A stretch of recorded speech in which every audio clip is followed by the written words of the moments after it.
തികച്ചും പ്രകൃതിദത്തമായി സ്വന്തം ഫാക്ടറിയിൽ നിന്ന് തയ്യാർ ചെയ്യുന്ന വി ടേസ്റ്റി ഐസ്ക്രീം, ഐസ്, പാൽ, മോര്, നെയ് എന്നീ പ്രോഡക്റ്റുകൾ എത്തിക്കഴിഞ്ഞു.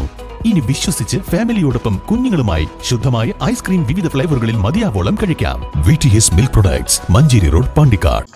ആരോഗ്യം ആനന്ദം പരിപാടിയുടെ ഭാഗമായി തൂർ കുടുംബാരോഗ്യ കേന്ദ്രം ക്യാൻസർ നിർണയ ക്യാമ്പ് നടത്തി. Edavanna Seethi Haji cancer detection and treatment സെന്ററിന്റെ സഹകരണത്തോടെ നടത്തിയ ക്യാമ്പ് ഗ്രാമപഞ്ചായത്ത് പ്രസിഡന്റ് ജസീന ഉദ്ഘാടനം ചെയ്തു. Edavanna Seethi Haji cancer detection and treatment സെന്ററിന്റെ സഹകരണത്തോടെയാണ് തുവൂർ കുടുംബാരോഗ്യ കേന്ദ്രം ക്യാൻസർ നിർണയ ക്യാമ്പ് നടത്തിയത്. ഗർഭാശയകള ക്യാൻസർ പരിശോധന, സ്തനാർബുദ നിർണയം തുടങ്ങിയവയാണ് ക്യാമ്പിന്റെ ഭാഗമായി നടന്നത്. ഗ്രാമപഞ്ചായത്ത് പ്രസിഡന്റ് CT ജസീന ക്യാമ്പ് ഉദ്ഘാടനം ചെയ്തു. ഭക്ഷണം കഴിക്കണമെങ്കിൽ അതിനൊക്കത്തതായ അധ്വാനങ്ങളുണ്ടായിരുന്നു. ഇന്ന് അധ്വാനം വളരെ കുറവും, ഭക്ഷണ രീതി എല്ലാവർക്കും കൂടുതലാണ്. അപ്പോൾ അതിനോടനുബന്ധിച്ച് തന്നെയാണ് ഇത്തരം അസുഖങ്ങൾ ഉണ്ടാവുന്നത്. അപ്പോൾ എന്തായാലും തീർച്ചയായിട്ടും മാക്സിമം ആളുകളിലെ ക്യാമ്പയിന് വിജയിപ്പിക്കുക മാത്രവുമല്ല, പിന്നെ നമ്മൾ അടിത്തട്ടിലെത്തിച്ച്, നമുക്കറിയാലോ നമ്മുടെ വാർഡുകളും നമ്മളെല്ലാ ആളുകളും ഫീൽഡിൽ വർക്ക് ചെയ്യുന്ന ആളുകളാണ്.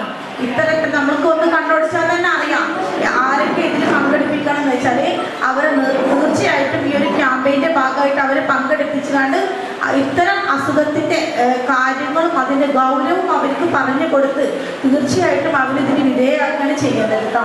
കൂടുതലായിട്ടൊന്നും പറയുന്നില്ല. ഈ ഒരു പ്രോഗ്രാമിന് എല്ലാവിധ ആശംസകൾ അർപ്പിച്ചുകൊണ്ട് ഈ ഒരു പ്രോഗ്രാം ഔപചാരികമായി ഉദ്ഘാടന കർമ്മം ചെയ്തതായി അറിയിച്ചുകൊള്ളുന്നു. ചടങ്ങിൽ panchayat vice president KK Surendran അധ്യക്ഷത വഹിച്ചു.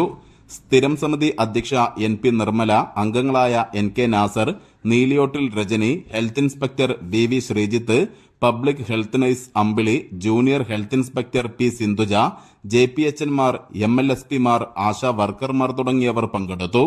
ക്യാമ്പിന് ഡോക്ടർ ജമീല, ഡോക്ടർ സജിന എന്നിവർ നേതൃത്വം നൽകി. News bureau, Thuvur.